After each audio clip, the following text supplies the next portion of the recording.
Welcome back. اور اب supreme court کا کچھ احوال جہاں ایک اہم کیس کی سماعت روزانہ کی بنیاد پہ ہو رہی ہے.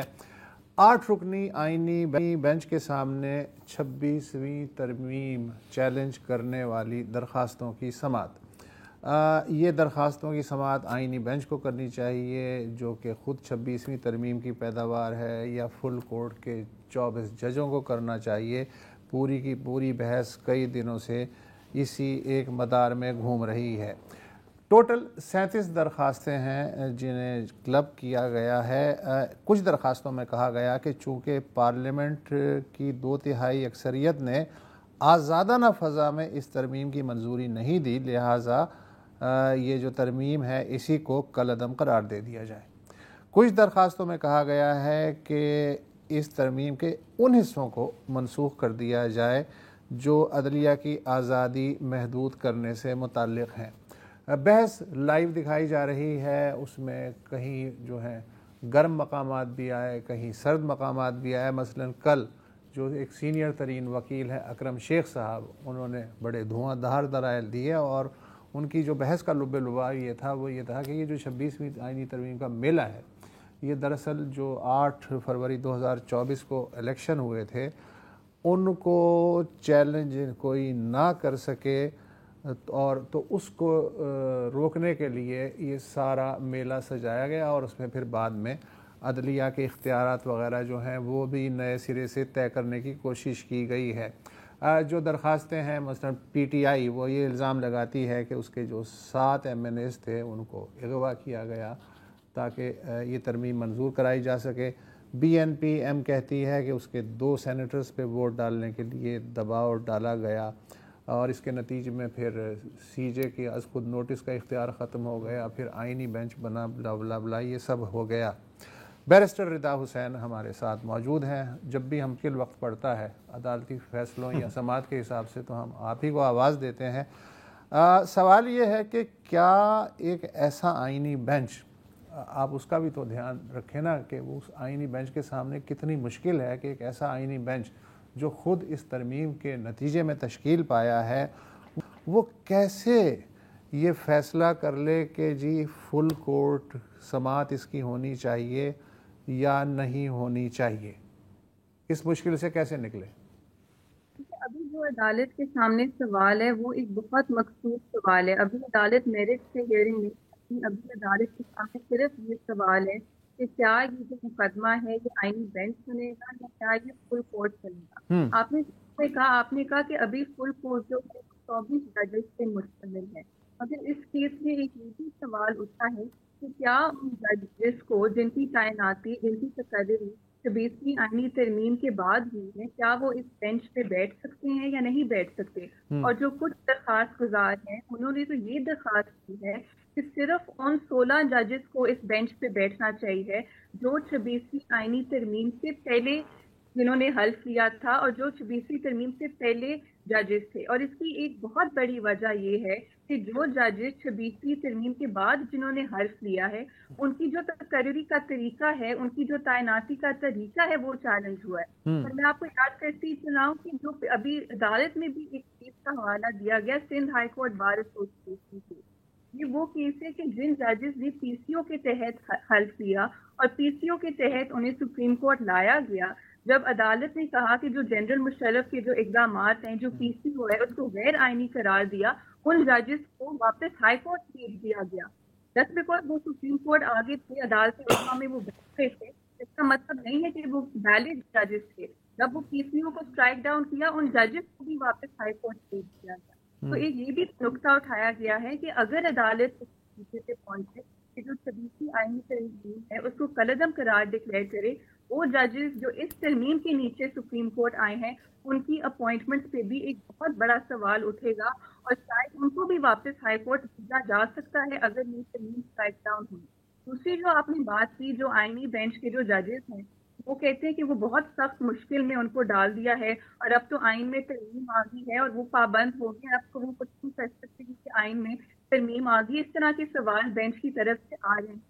جیسے آپ نے کہا اس کیس میں نہ صرف کانٹینٹ پہ چیلنج ہے، پروسیجر پہ بھی چیلنج ہے کہ 2 دہائی اکثریت نے پاس نہیں کیا اختر مینگل صاحب کی جو اسٹیٹمنٹ ہے وہ سامنے ہے. اختر مینگر صاحب پٹیشنر ہیں ان کیس میں. انہوں نے کہا ہے کہ ان کے سینیٹرز کو دھمکا کے دباؤ ڈال کے ووٹ دلوایا گیا ہے. جب اس طرح کا کیس آپ کے سامنے ہے آپ کیسے ویلیڈیٹی پرزیوم کر سکتے ہیں؟ عدالت کو سب سے پہلے یہ فیصلہ کرنا ہوگا کہ کیا یہ جو آئینی ترمیم ہے یہ صحیح طرح منظور ہوئی ہے یا نہیں ہوئی. اور یہ فیصلہ میری نظر میں صرف وہ 16 ججز کر سکتے ہیں جو عدالت میں آئینی ترمیم سے پہلے تھے. جو بعد میں آئے ہیں وہ نہیں کر سکتے. اور جیسے آپ نے کہا کہ جو آئینی بینچ اس ترمیم کے نیچے بنا ہے، جو اس پیداوار کا لفظ آپ نے استعمال کیا، یہ تو ایک بلیٹنٹ کانفلکٹ آف انٹرسٹ ہے. کیونکہ اگر یہ آئینی ترمیم اسٹرائک ڈاؤن ہوئی تو وہ تو اپنے آپ کو ایک طرح سے ڈسٹروائے کر رہے ہوں گے. تو یہ آئینی بینچ جس کو اس ترمیم میں ہی کریٹ کیا گیا ہے وہ یہ کیس نہیں سن سکتی. اور ایک اور بہت بڑا سوال یہ ہے کہ جو حکومت ہے، حکومت کے ممبرز، جو اٹارنی جنرل، جو لا منسٹر ہیں، انہوں نے آئینی بینچ پہ ان ججز کو نامنیٹ کیا ہے. حکومت اس کیس میں 26ویں ترمیم کی دفاع کر رہی ہے. تو آپ کیا پیغام دے رہے ہیں عوام کو کہ ججز جو ہیں ان میں حکومت کا ایک رول ہوگا کہ وہ ڈیسائیڈ کریں گے کہ کون سے ججز آئینی بینچ پہ بیٹھیں گے. پھر اوپر سے حکومت ایک قانون لے آئی ہے جس کے ذریعے سپریم کورٹ کے ججز کی تعداد بڑھا دی گئی ہے. تو پرسیپشن یہ جا رہا ہے کہ آپ جو اکثریت ہے عدالت عظمیٰ کی اس کو تبدیل کرنے کی کوشش کر رہے ہیں. تو اگر یہ عدالت چاہتی ہے کہ اس کی جو ڈیسیجن ہے اس پہ لیجٹمیسی ہو، کریڈیبلٹی ہو، تو صرف وہ 16 ججز جو اس وقت کا فل کورٹ تھا جب 26ویں ترمیم آئی ان کو یہ کیس سننا چاہیے. اچھا بیرسٹر رضا، میں یہ جاننا چاہتا ہوں کہ کیا اس مشکل سے یہ جو آئینی بینچ ہے جو روزانہ سن رہا ہوتا ہے خاموشی سے دلائل، یہ وے آؤٹ نکل سکتا ہے کہ یہ آئینی بینچ جو ہے جسٹس امین صاحب جو ہیں وہ اب سپریم کورٹ جو چیف جسٹس ہیں آفریدی صاحب، ان سے کہیں کہ جناب ہم یہ ریفر کرتے ہیں یہ معاملہ آپ تک، آپ چاہیں تو اس کو فل کورٹ کا فیصلہ لے لیں یا آپ اپنی رولنگ دیں کہ ہم سنیں، یا یہ کوئی اس طرح کی کوئی بات ہو سکتی ہے؟ میں کوئی قانون دان نہیں ہوں، ایسے ہی میرے ذہن میں یہ بات آ گئی.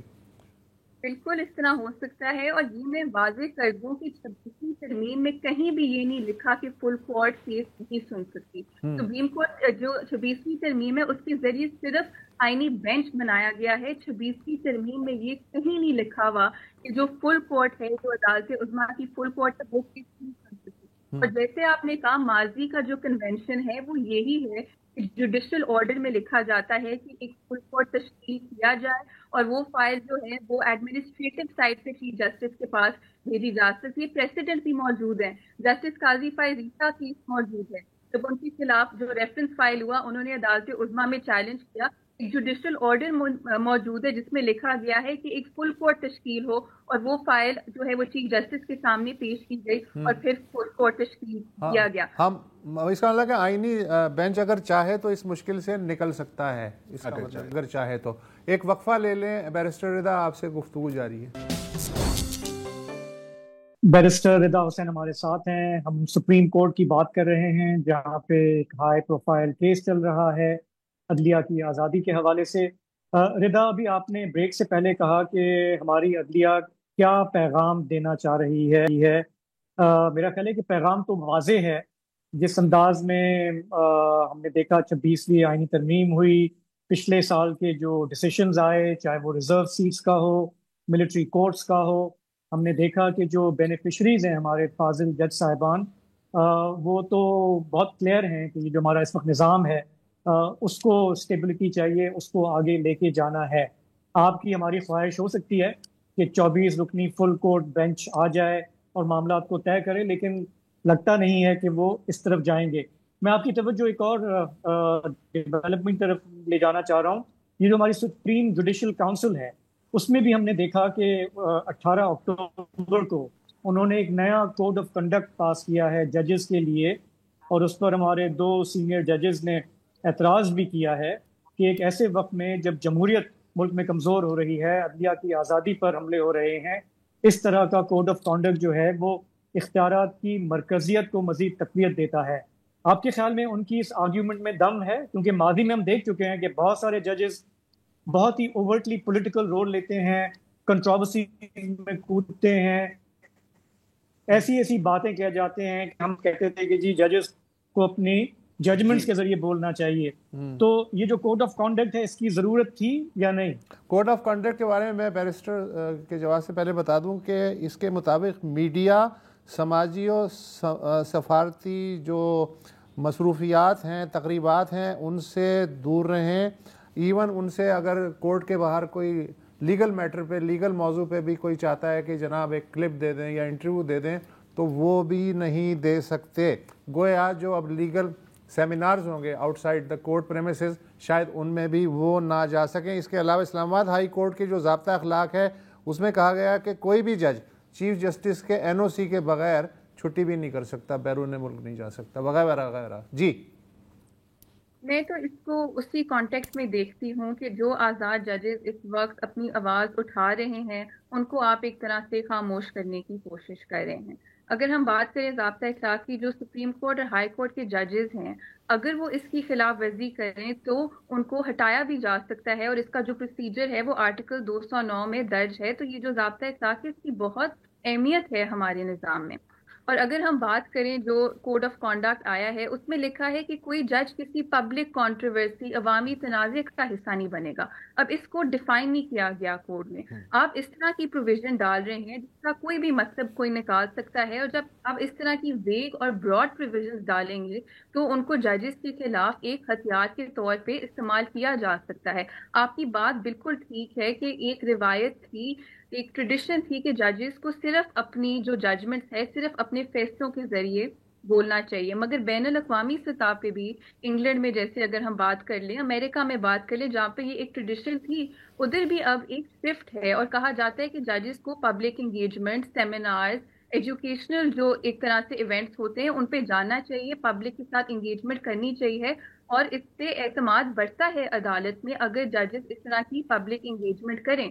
مگر جو اس کوڈ آف کانڈکٹ کی پروویژن جو میرے لیے بہت کنسرننگ ہے وہ یہ ہے کہ آپ نے کہا ہے کہ جو ججز ہیں وہ عدالت کی جو اندرونی انتظامی ایڈمنسٹریٹو معاملات ہیں ان پہ بھی اب کوئی بات پبلکلی نہیں ہو سکتی. اگر آپ دیکھیں ابھی ریسنٹلی جو چیف جسٹس ڈوگر ہیں اسلام آباد ہائی کورٹ کے، وہ ایک بینچ سے لے کے دوسرا بینچ میں کیسز ٹرانسفر کر رہے ہیں، وہ ججز کی کاز لسٹ کینسل کر رہے ہیں جو ججز کیسز سن رہے ہیں. اس کے جو خلاف جسٹس بابر ستار نے اپنی آواز اٹھائی ہے، اور بھی ججز ہیں اسلام آباد ہائی کورٹ کے، انہوں نے اپنی آواز اٹھائی کہ آپ کس طرح اپنی ایڈمنسٹریٹو پاورز جو ہیں ان کو استعمال کریں. سپریم کورٹ میں اگر ہم دیکھیں جو ہائی کورٹ میں آپ NOC کی بات کریں، سپریم کورٹ میں بھی یہ ریکوائرمنٹ ڈال دی گئی ہے، ایک پالیسی کے ذریعے ڈالی ہے کہ آپ بیرون ملک نہیں جا سکتے ججز کے NOC کے بغیر. اور یہ بھی ڈالا گیا کہ اگر آپ باہر ملک جائیں گے تو آپ اپنا جو ریزیڈینشیل ایڈریس ہے جو جج، وہ آپ چیف جسٹس کو یا آپ کو دینا ہوگا وہ ایڈریس. تو ایک جج ہیں جسٹس منصور علی شاہ، وہ تو یہ کہہ رہے ہیں کہ یہ تو اسٹیٹ سرویلنس آپ کر رہے ہیں ججز کی اگر آپ اس طرح کی ڈیٹیلز ان سے مانگ رہے ہیں. تو اس طرح کے سوال ججز اٹھا رہے ہیں اسلام آباد ہائی کورٹ کے جو چیف جسٹس ہیں ان کے خلاف. اور افسوس سے کہنا پڑتا ہے جو چیف جسٹس آف پاکستان ہے جسٹس یحییٰ فریدی، جس طرح وہ بھی انتظامی طور پہ ایڈمنسٹریٹو طور پہ چیف جسٹس جس طرح کے اقدامات لے رہے ہیں اس کے خلاف بھی جو ہے ججز آواز اٹھا رہے ہیں. اس ماحول میں اگر آپ اب یہ کہیں گے کہ ایڈمنسٹریٹو بات نہیں ہو سکتی، کوئی جوڈیشل بات بھی نہیں ہو سکتی، تو یہی میسج جا رہا ہے کہ جو ججز آواز اٹھا رہے ہیں ان کو آپ ایک طرح سے چپ کرانے کی کوشش کر رہے ہیں. جو آج ججز نے آواز اٹھائی ہے انہوں نے کہا ہے کہ اب ہم سیلف سینسر کریں گے اپنے آپ کو. اگر ہمیں لگتا ہے کہ کوئی بات غلط ہے ہم اب نہیں بولیں گے، کیونکہ آپ تو خوف پیدا کر رہے ہیں کہ اگر ہم کوئی اپنی آواز اٹھائیں کل کو ہمارے خلاف مس کانڈکٹ کا جو ہے پروسیڈنگز آپ انیشیٹ کر کے ہم کو ہٹا بھی سکتے ہیں. تو ججز کے اندر آپ ایک سیلف سینسرشپ کر رہے ہیں. اور میں تو کہوں گی اگر ججز اپنی آزادی اظہار رائے کو پروٹیکٹ نہیں کر سکتے، وہ عوام کی آزادی اظہار رائے کو کیسے پروٹیکٹ کریں؟ یہی تو باٹم لائن ہے نا. ویسے یہ جو سیلف سینسرشپ کی بات کی ہے وہ کیا کہتے ہیں نا، نوے آئے ہو سنے ہو یہاں نہیں ٹھیک نہیں فٹ ہے، ہم تو کرتے رہتے ہیں نا. 1 منٹ ہو گیا، کنکلوڈ کرو. اچھا بس ہو گیا، آپ کنکلوڈ کر لیں. ہاں یہ کنکلوڈ. یہ thank you so much barrister Raza, آپ سے ہمیشہ بات کر کے کچھ نیا ہی معلوم ہوتا ہے، اچھا لگتا ہے. فی الحال اتنا ہی، اجازت دیجیے، کل پھر حاضر ہوں گے. خدا حافظ.